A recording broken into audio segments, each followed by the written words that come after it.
Un roi ne tombe jamais seul. 21 janvier 1793. Louis XVI monte sur l'échafaud. La lame tombe. La France vient de décapiter 1000 ans d'histoire. Mais voilà ce qu'on ne vous a jamais dit. Ce n'est pas le peuple qui a tué le roi. Ce sont ceux en qui il avait le plus confiance. Son conseiller le plus brillant, qui le vendait en secret. Son ami, héros de l'Amérique, qui l'a abandonné au pire moment. Un simple inconnu, dont le regard a tout changé. Son propre serrurier, qui a livré ses secrets les plus dangereux. Et le pire de tous, son cousin, son propre sang, qui a voté sa mort. 5 hommes, 5 coups de poignard. Certains voulaient le sauver, d'autres le détruire. Mais tous, absolument tous, l'ont précipité vers la guillotine. Et ce que vous allez découvrir va bouleverser tout ce que vous croyez savoir sur la chute de Louis XVI. Parce que l'histoire officielle vous a menti. Dites-moi en commentaire d'où vous regardez cette vidéo. Et si vous voulez enfin connaître les vraies coulisses de l'histoire de France, celles qu'on ne vous enseigne pas à l'école, abonnez-vous maintenant. L'histoire commence. Paris, 21 janvier 1793. Il est 10 heures du matin. Le froid mord les visages. 80 000 Parisiens se pressent sur la place de la Révolution. Certains hurlent, d'autres restent silencieux, figés. Au centre de cette marée humaine se dresse une machine nouvelle, une machine qui va tout changer. La guillotine. Louis XVI, 48 ans, roi de France depuis 19 ans, monte les marches de l'échafaud. Son visage est pâle, mais il ne tremble pas. Il porte un habit marron, une veste blanche. Ses mains sont liées derrière son dos. Il avance lentement, avec une dignité qui surprend même ses bourreaux. Il se tourne vers la foule. Il veut parler. Sa voix s'élève, claire et forte. Mais les tambours résonnent.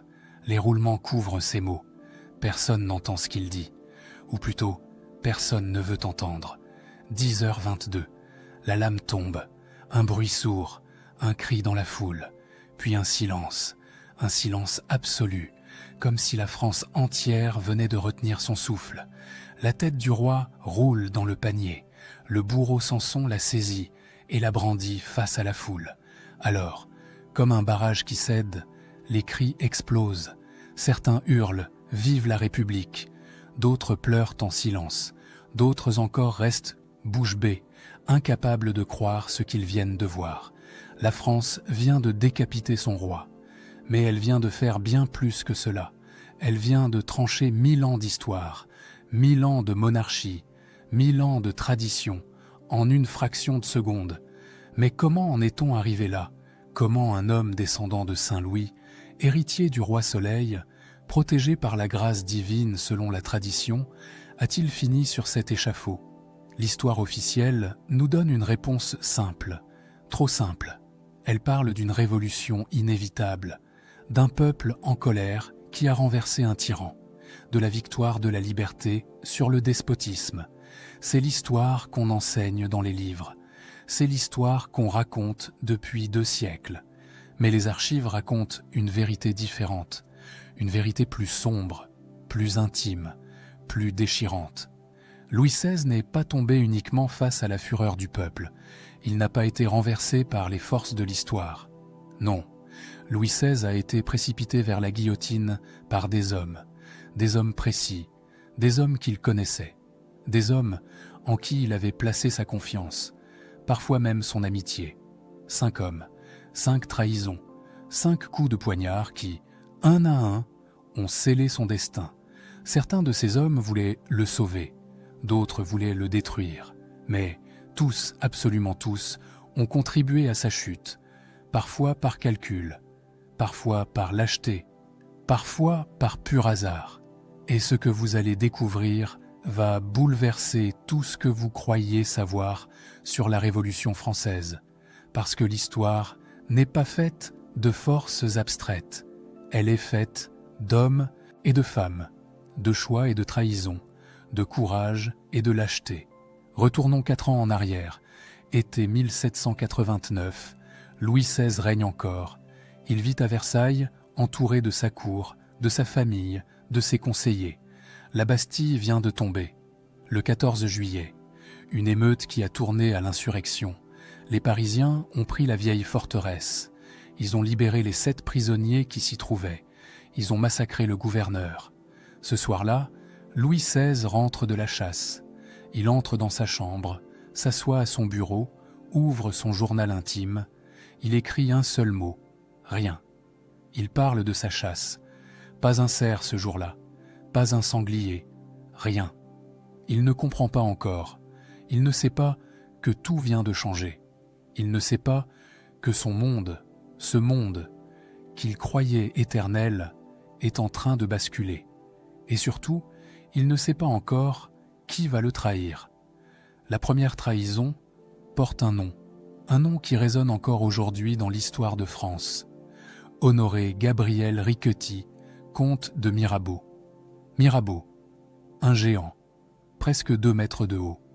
Un visage marqué par la petite vérole, grêlé, laid selon les critères de l'époque, mais une voix de stentor, une voix qui porte, qui résonne, qui électrise, une éloquence légendaire.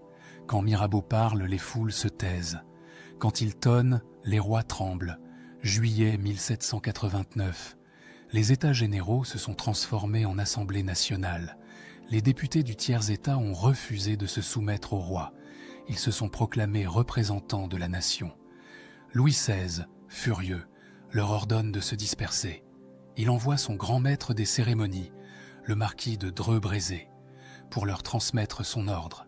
Dreux-Brézé entre dans la salle. Il annonce d'une voix solennelle « Messieurs, vous connaissez les intentions du roi. Je vous demande de vous séparer immédiatement. » Silence. Personne ne bouge. Alors, Mirabeau se lève. Lentement, il fixe Dreux-Brézé et il prononce ces mots qui vont entrer dans l'histoire.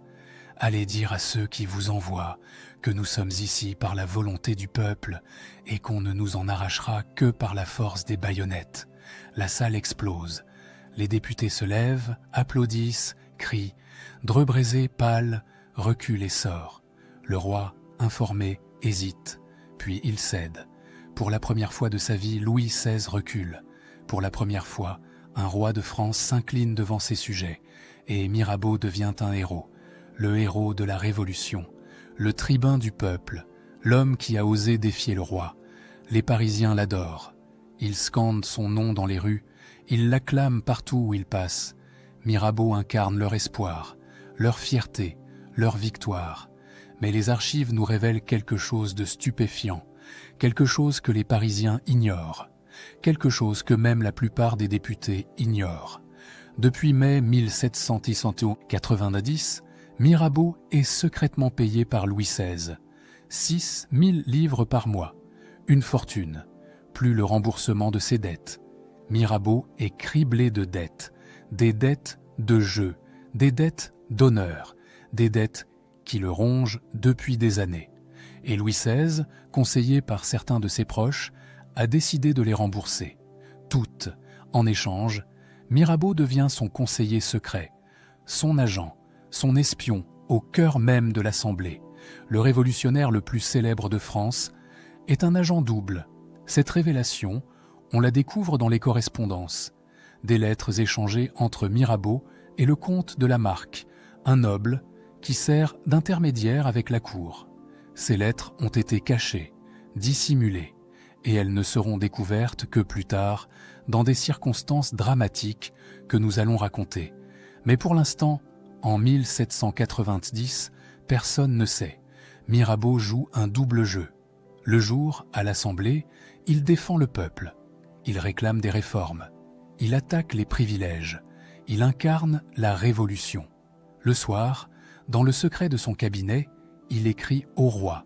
Il le conseille. Il lui explique comment naviguer dans cette tempête.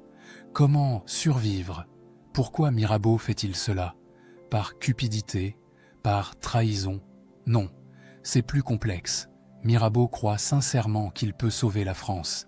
Et pour sauver la France, il faut sauver le roi. Mais pas n'importe quel roi. Pas un roi absolu. Un roi constitutionnel. Un roi qui accepte de partager le pouvoir avec le peuple. Mirabeau a une vision. une monarchie à l'anglaise, un roi qui règne mais ne gouverne pas, un parlement qui vote les lois, une constitution qui garantit les libertés. C'est son rêve, son projet, et il pense que Louis XVI peut l'incarner. Dans le secret d'un salon parisien, loin des regards, Mirabeau rencontre le comte de la Marque. C'est la nuit. Les bougies éclairent faiblement la pièce. Les deux hommes parlent à voix basse. Le roi doit accepter la Constitution, dit Mirabeau. Il doit embrasser la Révolution pour la maîtriser. La Marque hésite, mais le peuple vous acclame comme son champion. Comment pouvez-vous servir le roi que vous combattez publiquement? Mirabeau sourit, un sourire triste. Le peuple est un enfant, il a besoin d'un père. Louis peut encore l'être s'il comprend son époque, s'il accepte de changer. Et s'il refuse, alors il mourra, et la France avec lui. Mirabeau est convaincu d'une chose, la contre-révolution serait une catastrophe.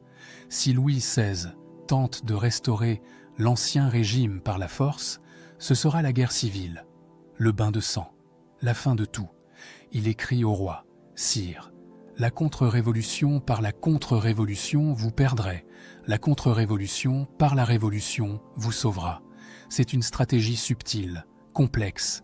Mirabeau veut que Louis XVI devienne le chef de la révolution, qu'il prenne les réformes à son compte, qu'il se place à la tête du mouvement, pour mieux le contrôler. C'est risqué, c'est audacieux, mais Mirabeau pense que c'est la seule solution. Le problème, c'est que Louis XVI ne comprend pas, ou ne veut pas comprendre. Le roi est pieux, profondément pieux. Pour lui, la monarchie est un sacre, un contrat avec Dieu. Il ne peut pas simplement partager son pouvoir. Ce serait trahir ses ancêtres, trahir sa mission divine. Alors il tergiverse, il hésite. Il accepte certaines réformes, puis recule. Il signe la Constitution, mais en privé, il écrit à ses cousins européens qu'il agit sous la contrainte. Il donne l'impression de céder tout en résistant. Cette ambiguïté est mortelle. Elle alimente la méfiance. Les révolutionnaires commencent à douter. Est-ce que le roi est sincère? Est-ce qu'il accepte vraiment la révolution? Ou est-ce qu'il attend son heure pour tout renverser? Et Mirabeau, au milieu de tout cela, essaie désespérément de maintenir l'équilibre. Il défend le roi à l'Assemblée, mais avec prudence, sans se démasquer. Il propose des compromis, il calme les radicaux. Il tente de construire un pont entre deux mondes qui se détestent de plus en plus. Mais l'effort est épuisant. Mirabeau travaille jour et nuit. Il écrit des discours, il rencontre des députés, il conseille le roi, il négocie, il intrigue. Son corps commence à lâcher. Il a 42 ans, mais il en paraît 60. L'alcool, les excès, la fatigue, tout cela le ronge. 2 avril 1791. Mirabeau est chez lui. Il se sent mal, très mal, des douleurs à la poitrine, une fièvre terrible. Il appelle son médecin, mais c'est trop tard. Probablement une péricardite, une infection du cœur. À l'époque, c'est incurable. Mirabeau agonise pendant 3 jours. Tout Paris retient son souffle. Des foules se massent devant sa maison. Elles prient pour lui.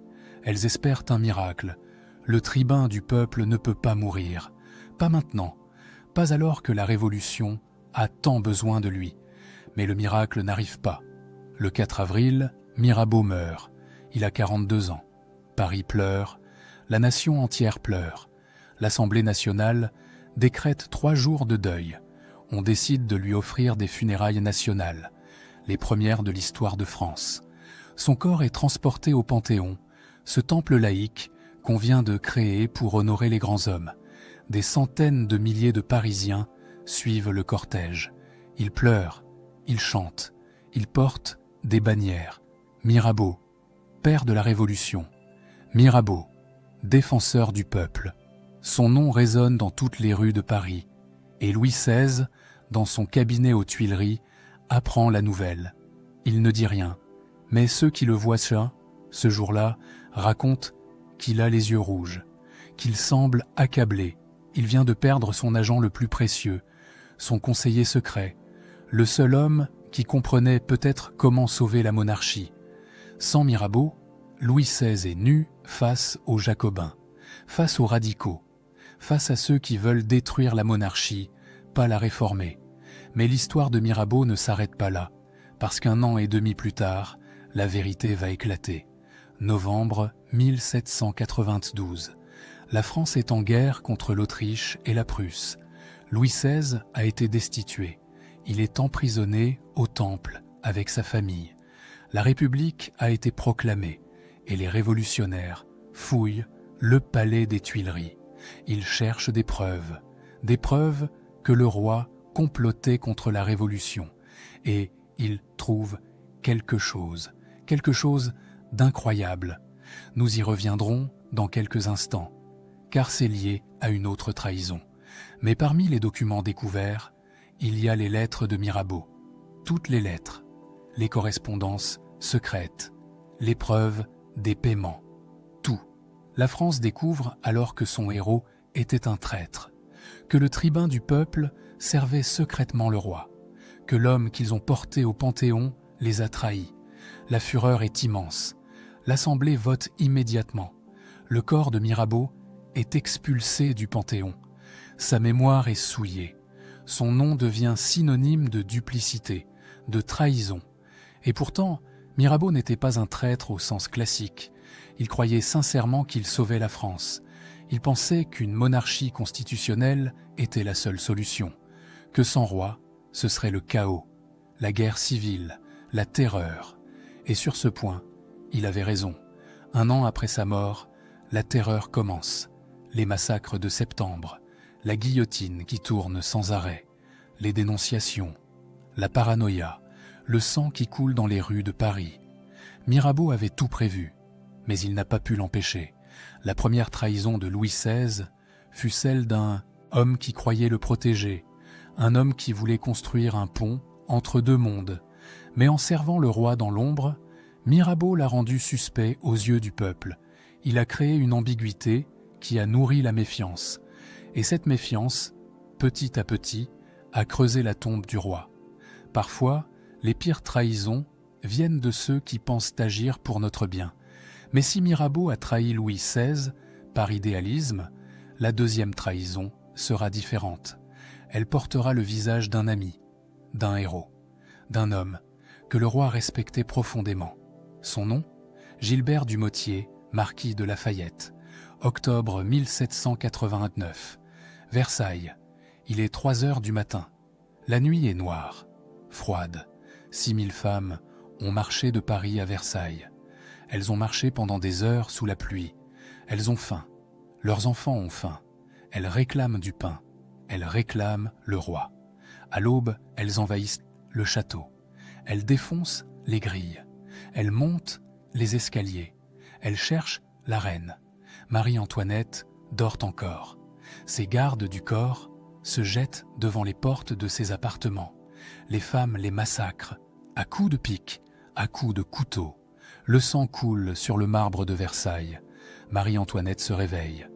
Elle entend les cris, elle comprend. Elle s'enfuit par les passages secrets. Elle court rejoindre le roi. Ses enfants, ils se barricadent dans les appartements du roi. Dehors, la foule hurle. « La reine! Donnez-nous la reine !» Et soudain, un homme apparaît. Il vient d'arriver de Paris au galop. Il est couvert de boue, épuisé, mais il est là. Lafayette, commandant de la garde nationale. Il dégaine son sabre, il se place devant la foule. « Arrêtez, en tant que commandant de la garde nationale, je vous ordonne de vous retirer. » La foule hésite. Lafayette est un héros, le héros de l'indépendance américaine. Il a combattu aux côtés de Washington. Il a vaincu les Anglais. Il incarne la liberté. Les Parisiens le respectent. Lafayette négocie. Il parle. Il calme. Il promet que le roi viendra à Paris, que la famille royale quittera Versailles, qu'elle sera plus proche du peuple. Puis, il fait quelque chose d'audacieux. Il monte à l'étage. Il frappe à la porte de Marie-Antoinette. Il entre. La reine est pâle, terrifiée. Elle sait que la foule veut sa tête.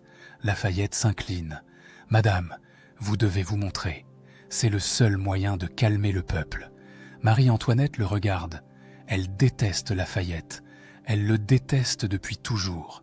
Pour elle, c'est un révolutionnaire, un traître à sa classe. Mais elle n'a pas le choix. Elle descend. Elle sort sur le balcon. La foule hurle. Des insultes, des menaces. Lafayette se place à côté d'elle et dans un geste théâtral, il prend la main de la reine et la baise. La foule se tait. Puis quelqu'un crie « Vive Lafayette !» D'autres reprennent « Vive le général !» Marie-Antoinette est sauvée. Pour l'instant. Ce jour-là, Lafayette devient le sauveur de la monarchie. Le roi le remercie.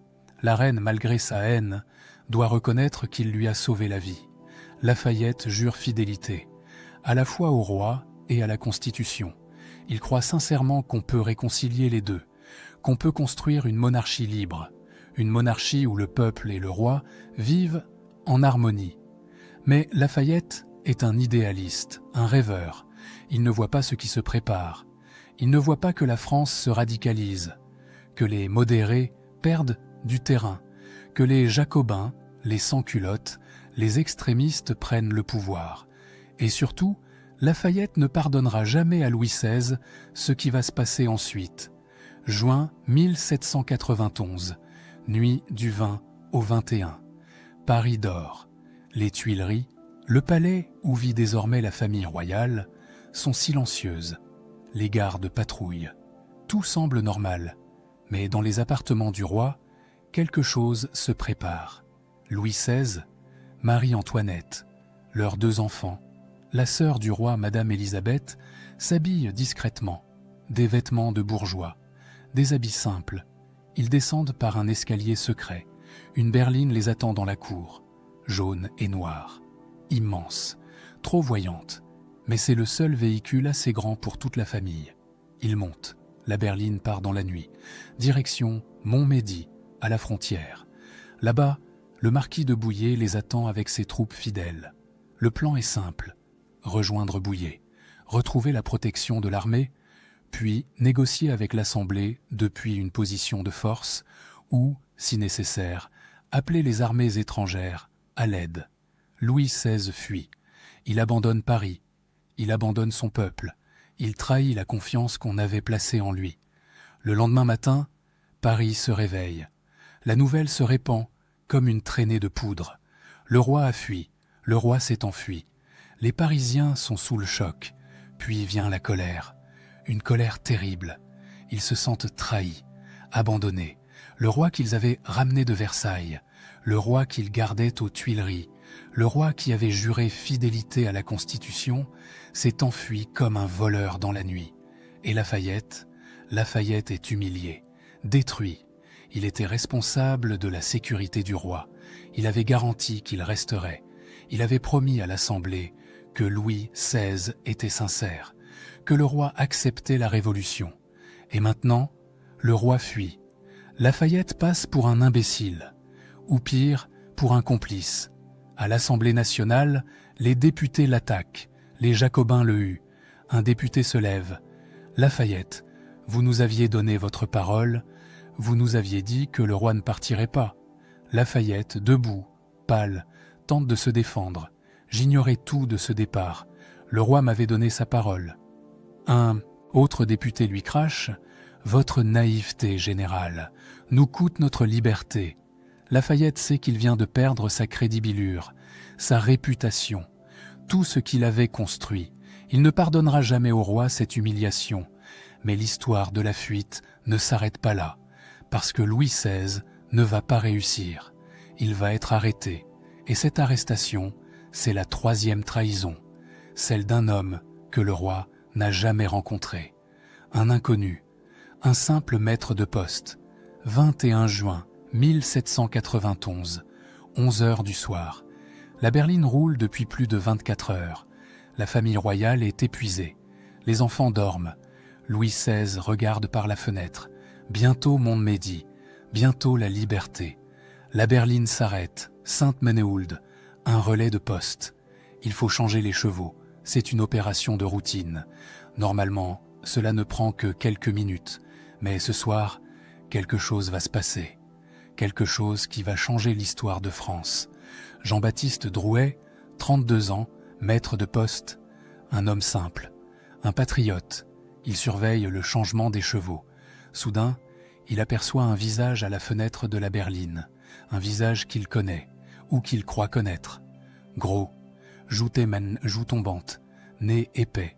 Ce visage, il l'a déjà vu. Mais où? Il cherche dans sa mémoire. Et soudain, il comprend. L'assignat, le billet de banque révolutionnaire. Sur l'assignat, il y a un portrait. Le portrait du roi. Drouet se fige. Est-ce possible? Le roi, ici, dans sa petite ville, il doit en avoir le cœur net. Il s'approche discrètement de la berline. Il observe encore le visage, les vêtements, l'attitude. Tout correspond. C'est le roi. Il en est sûr. Mais que faire? S'il se trompe, il risque sa vie. S'il accuse un bourgeois ordinaire d'être le roi, il passera pour un fou.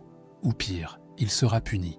Mais s'il a raison et qu'il ne fait rien, il laisse le roi s'échapper. Il trahit la révolution. Drouet prend sa décision.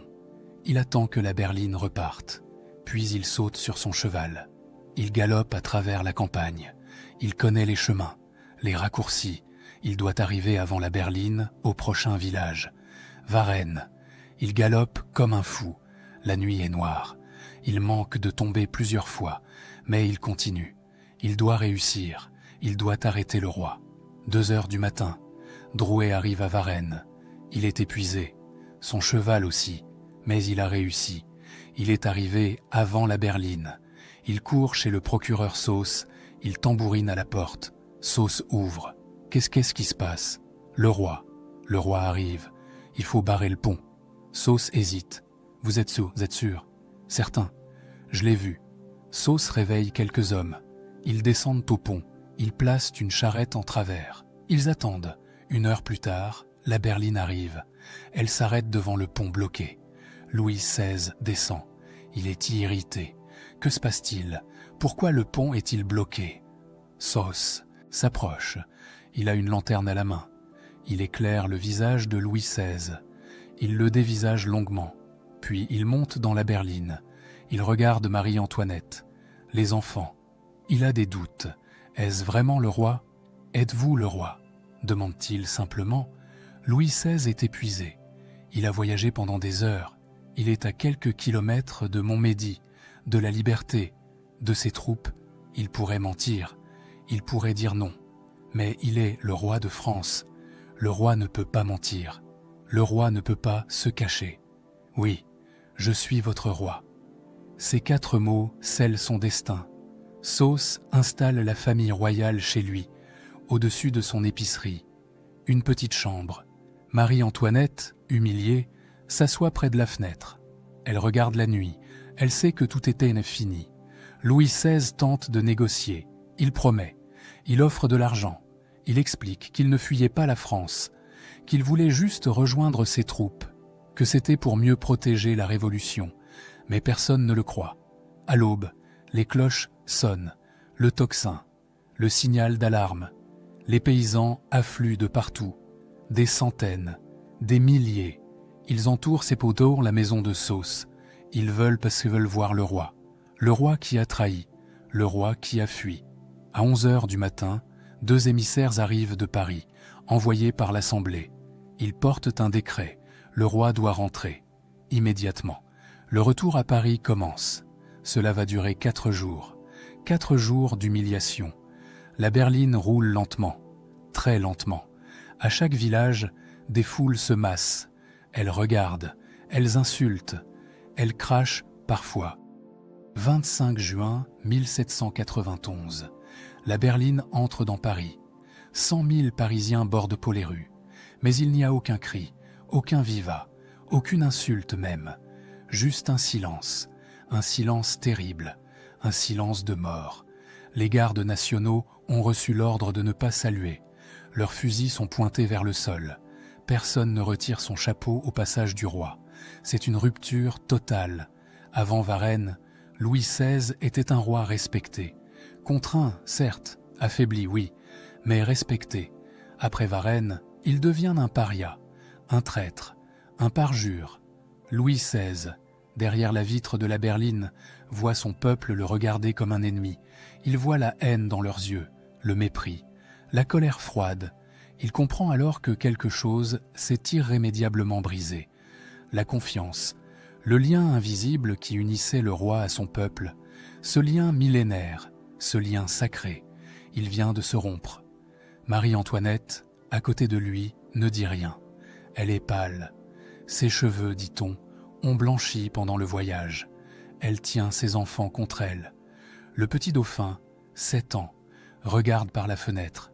Il ne comprend pas pourquoi tout le monde est silencieux. Pourquoi personne ne sourit. La berline arrive aux Tuileries. La famille descend. Elle entre dans le palais. Mais ce n'est plus un palais, c'est une prison. Les portes sont gardées, les fenêtres surveillées. Le roi ne peut plus sortir sans autorisation.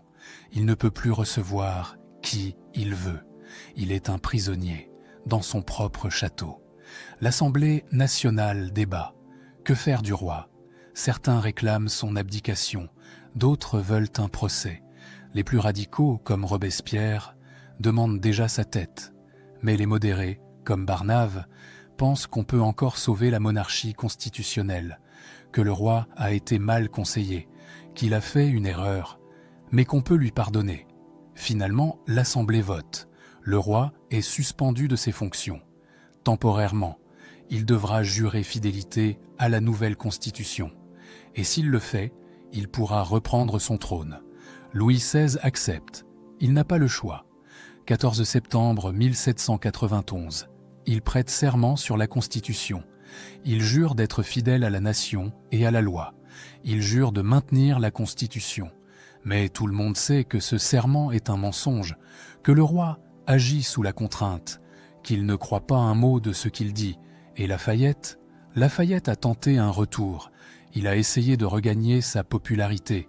Mais c'est trop tard. Les Jacobins le détestent. Les sans-culottes se méfient de lui. Ils l'accusent d'être un complice du roi, un traître à la Révolution. 10 août 1792, un an après Varennes, Paris explose. Les sans-culottes envahissent les Tuileries. Ils massacrent les gardes suisses. Des centaines de morts. Le sang coule dans les escaliers du palais. Louis XVI, avec sa famille, se réfugie à l'Assemblée nationale. Il demande protection. L'Assemblée le suspend définitivement. La monarchie est abolie. Louis XVI n'est plus roi. Il est citoyen, capet. Lui et sa famille sont emprisonnés au Temple, une vieille forteresse médiévale au cœur de Paris. Lafayette, qui commande l'armée du Nord, apprend la nouvelle. Il est furieux. Il tente un coup de force. Il veut marcher sur Paris avec ses troupes, restaurer l'autorité du roi, sauver ce qui reste de la monarchie constitutionnelle. Mais ses soldats refusent. Ils se mutinent. Ils l'accusent de vouloir rétablir la tyrannie. Lafayette comprend qu'il a perdu, qu'il n'a plus aucun pouvoir, qu'il est devenu un ennemi de la Révolution. 19 août 1792. Lafayette fuit. Il traverse la frontière. Il se rend aux Autrichiens. Il pense qu'ils vont le protéger, qu'ils vont l'accueillir comme un héros. Après tout, il est l'ami de Washington, le héros de l'indépendance américaine. Mais les Autrichiens se méfient de Kim Dansenis de lui. Pour eux, Lafayette est un révolutionnaire, celui qui a trahi son roi. Ils le jettent en prison. Lafayette passera 5 ans dans les geôles autrichiennes. 5 ans de captivité, d'humiliation. Louis XVI, emprisonné au Temple, apprend la fuite de Lafayette. On lui rapporte la nouvelle. Il ne dit rien. Il reste silencieux. Mais ceux qui sont là racontent que son visage se ferme, qu'il serre les mâchoires. Il vient de perdre son dernier protecteur, le dernier homme qui aurait pu le sauver. Et cet homme a fui. La deuxième trahison fut celle d'un ami qui a abandonné le roi au moment où il avait le plus besoin de lui. Lafayette n'a pas trahi Louis XVI par méchanceté. Il l'a trahi par idéalisme brisé, par amour-propre blessé, par lâcheté aussi. Peut-être, quand la Révolution est devenue trop violente, trop radicale, Lafayette a choisi de sauver sa peau plutôt que son roi. Mais si les 3 premières trahisons ont affaibli Louis XVI, la 4e va le condamner. Car cette fois, ce ne sont pas des paroles ou des fuites, ce sont des preuves écrites, des preuves irréfutables. Novembre 1792, 4 mois après la chute de la monarchie. Les révolutionnaires fouillent le palais des Tuileries. Ils cherchent des documents, des lettres, des preuves que le roi complotait contre la Révolution. Roland, ministre de l'Intérieur, reçoit une visite. Un homme nerveux, un homme qui sue, qui tremble, François Gamin, serrurier, ancien serrurier du roi. « Citoyen ministre, dit Gamin, j'ai quelque chose à vous dire, quelque chose d'important. » Roland le regarde. « Parlez. Il y a une armoire cachée, dans les Tuileries. Le roi l'a fait construire en secret. J'étais son serrurier. C'est moi qui l'ai fabriquée. Elle contient des documents, des lettres, des preuves. » Roland se redresse. « Où est cette armoire ? » ?»« Dans le cabinet du roi, derrière un panneau de bois. Vous ne pouvez pas la voir, mais je sais où elle est. Je peux vous montrer. » Le lendemain, 20 novembre 1792, Roland se rend aux Tuileries. Gamin l'accompagne. Ils entrent dans le cabinet du roi. Un bureau, des livres, des cartes de géographie. Louis XVI aimait la géographie. Il passait des heures à étudier des cartes. Gamin s'approche d'un mur, il tâte le panneau de bois. Il trouve le mécanisme secret. Le panneau s'ouvre et derrière, une armoire de fer. Une belle armoire, solide, bien faite. Le travail d'un artisan. Roland l'a fait ouvrir.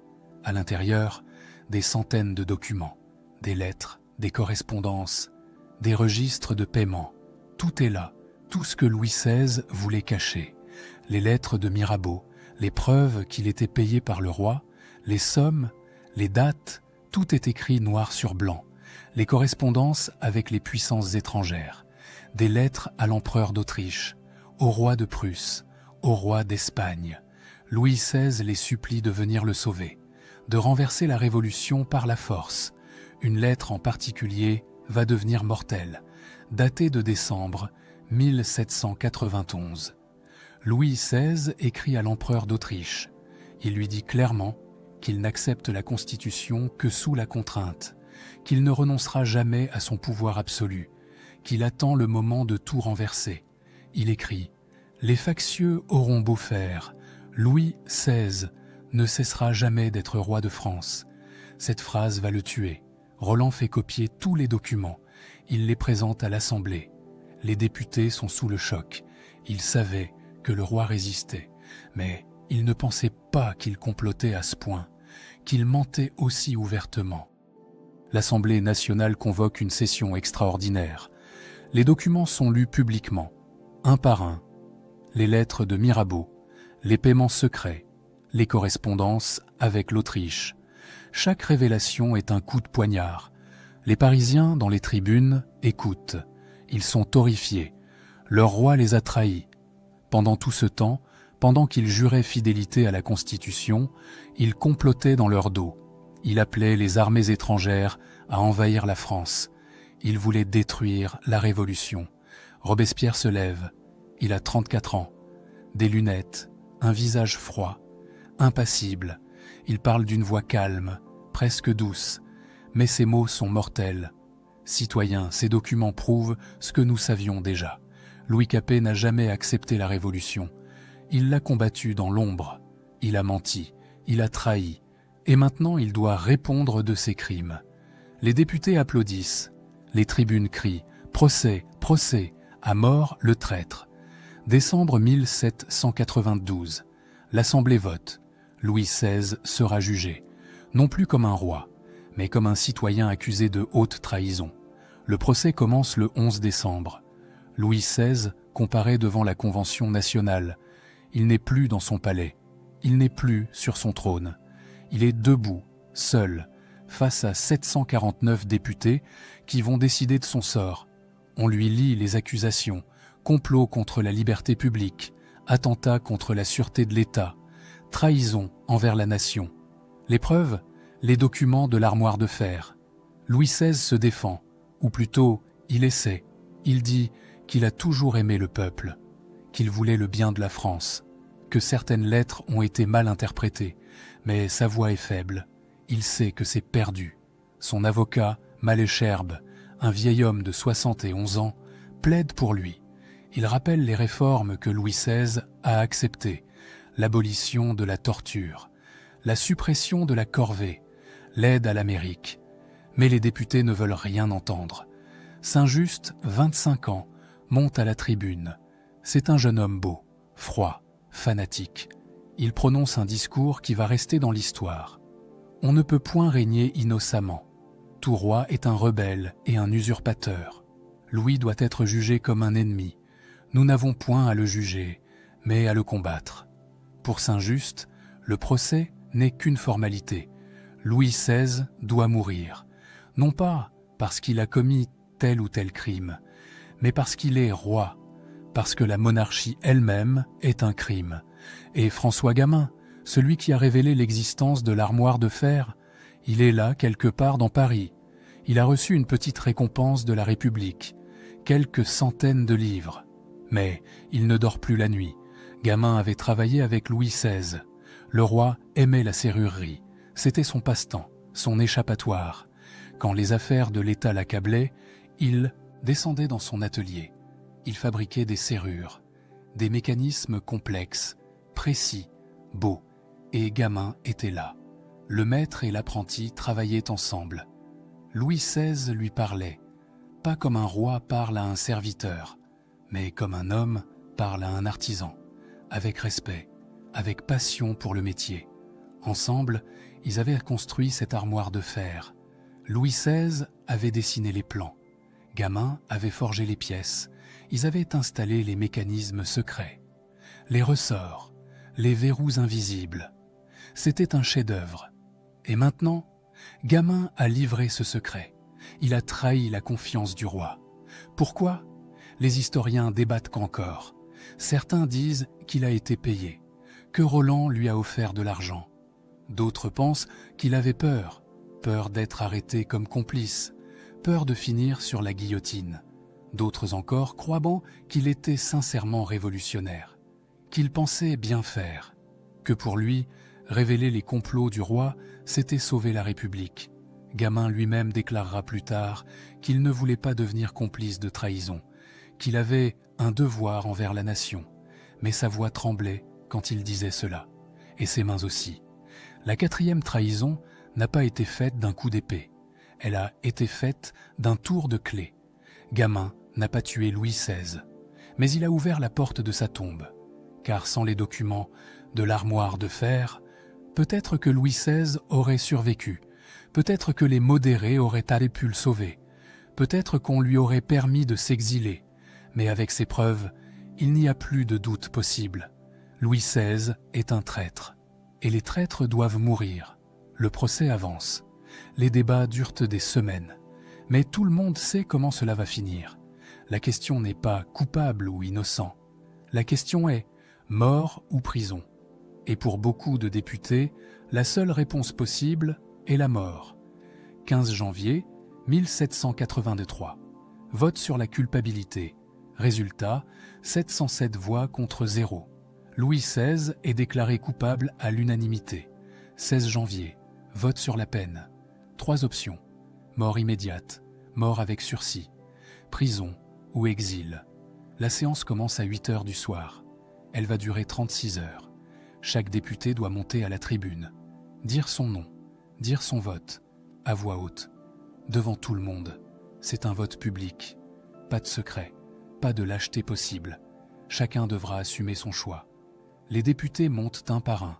Certains votent vite, d'autres hésitent. Certains pleurent, d'autres sont froids, impassibles. Barbaroux, député de Marseille, je vote la mort.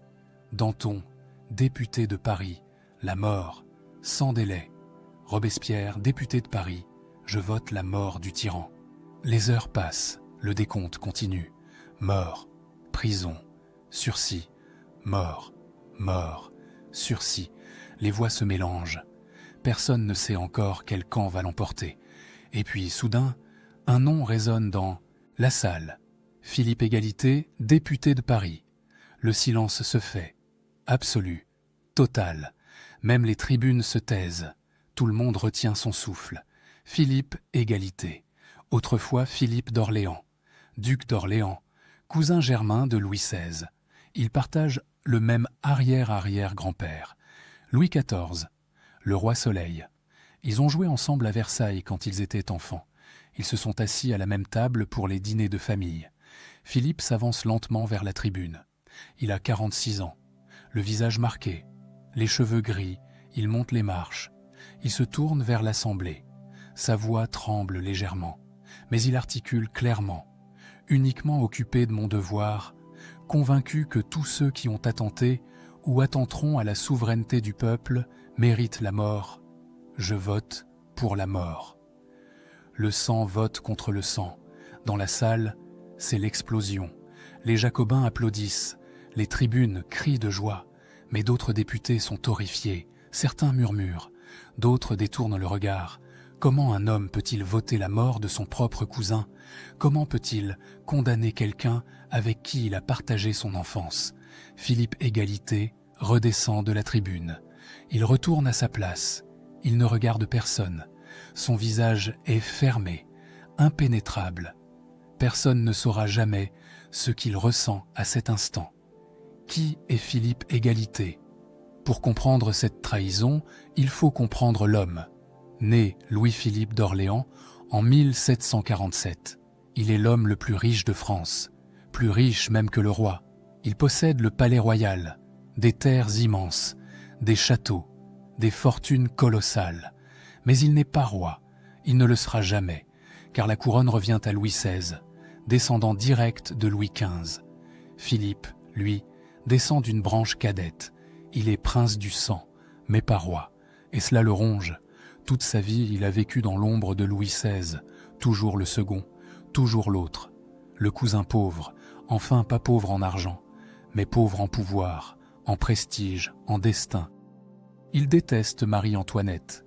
Elle l'a toujours méprisé, traité avec condescendance, refusé de le recevoir à Versailles.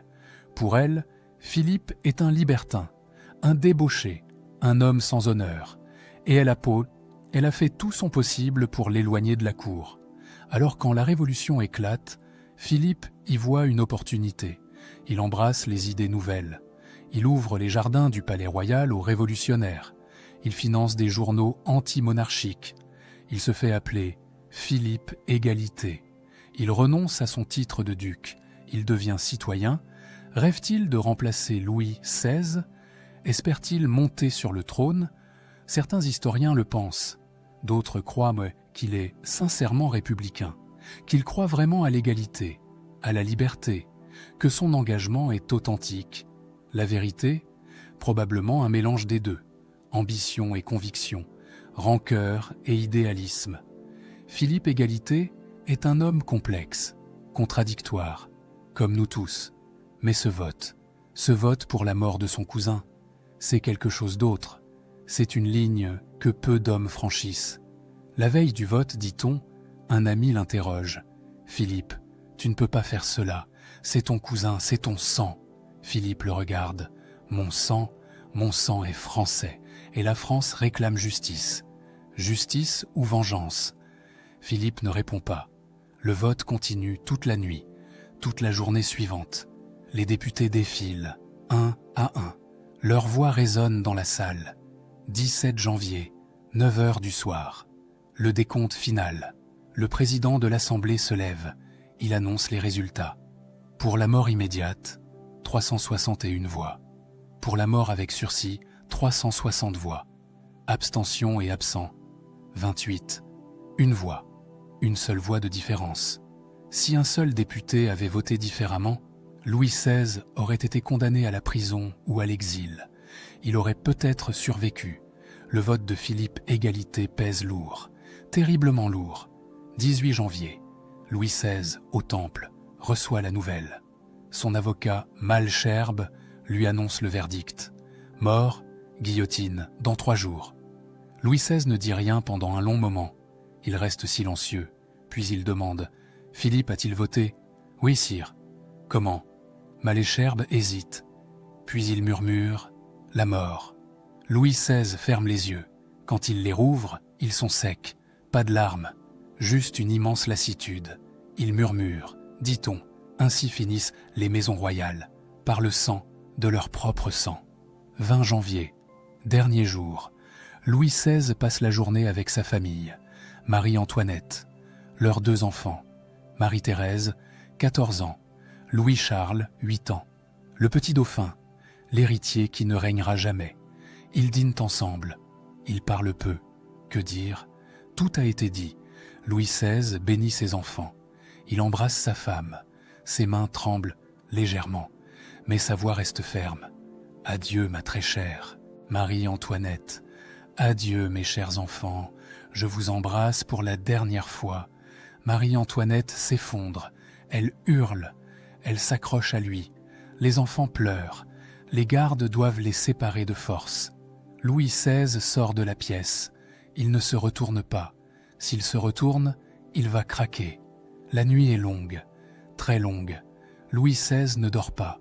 Il prie, il lit, il écrit des lettres à ses enfants, à la France. Il pardonne à ses ennemis. Il demande à Dieu de pardonner à ceux qui vont le tuer.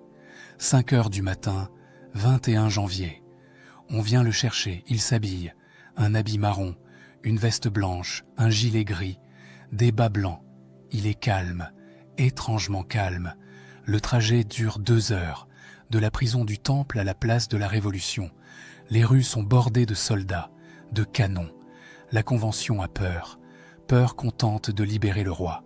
Peur d'une émeute royaliste. Mais il n'y a pas d'émeute. Les Parisiens regardent passer la voiture. Certains en silence, d'autres avec haine. Mais personne ne bouge. 10 heures. La voiture arrive sur la place. Louis XVI descend. Il voit la guillotine. Cette machine qu'il a lui-même approuvée quelques années plus tôt. Une machine censée être plus humaine, plus rapide, moins douloureuse que la hache. Il monte les marches, seul, sans aide. Il a 48 ans, mais il monte ses marches avec la dignité d'un roi. Peut-être est-il plus roi à cet instant qu'il ne l'a jamais été sur son trône. Le bourreau Samson s'approche pour lui lier les mains. Louis XVI recule. C'est inutile, je saurai mourir. Mais Samson insiste, c'est le règlement. Louis XVI cède. On lui lie les mains derrière le dos. Il se tourne vers la foule. Il veut parler, dire ses derniers mots. Sa voix s'élève, claire et forte. Je meurs innocent de tous les crimes qu'on m'impute. Je pardonne aux auteurs de ma mort. Je prie Dieu que le sang que vous allez répandre ne retombe jamais sur la France. Il veut continuer, mais le commandant de la garde nationale, Santerre, ordonne aux tambours de rouler. Les roulements couvrent la voix du roi. Personne n'entend la suite. Samson le guide vers la planche. Louis XVI s'allonge. Son cou est placé dans la lunette. Le carcan de bois. 10h22. La lame tombe. Un bruit sourd. Terrible. Définitif. La tête du roi roule dans le panier. Samson la saisit. Il la brandit face à la foule. Du sang coule, goutte à goutte, sur l'échafaud. Certains crient « Vive la République !» D'autres pleurent. D'autres restent pétrifiés. Un témoin racontera plus tard « J'ai vu des hommes tremper leurs mouchoirs dans le sang du roi, comme une relique, comme un sacrilège. Louis XVI est mort, le roi est mort. Mais contrairement à la tradition, personne ne crie « Vive le roi !» Il n'y a plus de roi, plus jamais. 5 trahisons, 5 hommes, 5 destins. Mirabeau, qui voulait sauver le roi en le servant dans l'ombre, mais qui l'a rendu suspect. Mort, avant de voir le résultat de ses intrigues. Lafayette, le héros qui a fui quand le danger est devenu trop réel. Emprisonné en Autriche pendant 5 ans. Libéré. Il rentrera en France sous Napoléon, mais jamais il ne retrouvera sa gloire d'antan. Drouet, le maître de poste qui a reconnu un visage. Devenu député, il votera la mort du roi, puis il sera arrêté par les Autrichiens, emprisonné 3 ans. Libéré, il mourra obscur en 1824. Gamin, le serrurier qui a révélé les secrets, il mourra misérable, détesté par les royalistes, méprisé par les révolutionnaires. Personne ne lui pardonnera d'avoir trahi la confiance du roi. Et Philippe Égalité, lui qui a voté la mort de son cousin, pense-t-il que cela le sauvera, que cela prouvera sa loyauté à la Révolution? Il se trompe. 6 mois plus tard, novembre 1783, la terreur règne. Robespierre épure. La guillotine fonctionne jour et nuit. Et soudain, Philippe Égalité est arrêté, accusé de complot, de trahison. Les Jacobins ne lui pardonnent pas d'être noble, d'être prince. Ils ne croient pas à sa conversion républicaine. 6 novembre, Philippe Égalité monte sur l'échafaud. La même machine, le même lieu. Quelqu'un dans la foule crie « Tu rejoins ton cousin ». Philippe ne dit rien. Il meurt comme il a vécu, dans l'ambiguïté, dans le doute. 232 ans plus tard, ces 5 trahisons résonnent encore. Elles nous rappellent que l'histoire n'est pas faite de forces abstraites, qu'elle n'est pas inévitable, qu'elle est faite d'hommes et de femmes, de choix, de lâcheté, de courage, de trahison. Elle nous enseigne que la confiance est fragile, que le pouvoir isole, que les révolutions dévorent leurs enfants et que même les rois meurent seuls. Louis XVI n'était pas un grand roi. Il n'était pas un tyran non plus. C'était un homme bon mais faible, pieux mais indécis, aimant mais dépassé. Il aimait la géographie, la serrurerie, ses enfants. Il détestait la violence. Il voulait être aimé. Il a fini décapité. Mais sur l'échafaud, il a retrouvé une grandeur que le trône ne lui avait jamais donnée. Il est mort debout, le regard clair, pardonnant à ses bourreaux, priant pour la France. Chateaubriand, qui a vécu cette époque, écrira plus tard « La monarchie et la Révolution se disputeront longtemps les dépouilles de Louis XVI, mais l'homme, lui, appartient à l'éternité. Place de la Révolution, aujourd'hui place de la Concorde. La guillotine n'est plus là, mais si vous fermez les yeux, vous pouvez encore entendre le roulement des tambours, le cri de la foule, le bruit sourd de la lame, et vous pouvez comprendre que l'histoire n'est pas seulement faite de grands événements, mais de petits choix, de regards, de silence, de trahisons. 5 hommes, 5 trahisons, et un roi qui est tombé. Non pas parce que c'était inévitable, mais parce que ceux en qui il avait confiance ont choisi, ou n'ont pas choisi, ou ont choisi par lâcheté. L'histoire continue, elle continue toujours. Mais certains moments restent gravés, certaines trahisons ne s'oublient jamais. 21 janvier 1793, 10h22, un roi meurt, une époque s'achève, et 5 hommes portent ce poids, pour toujours.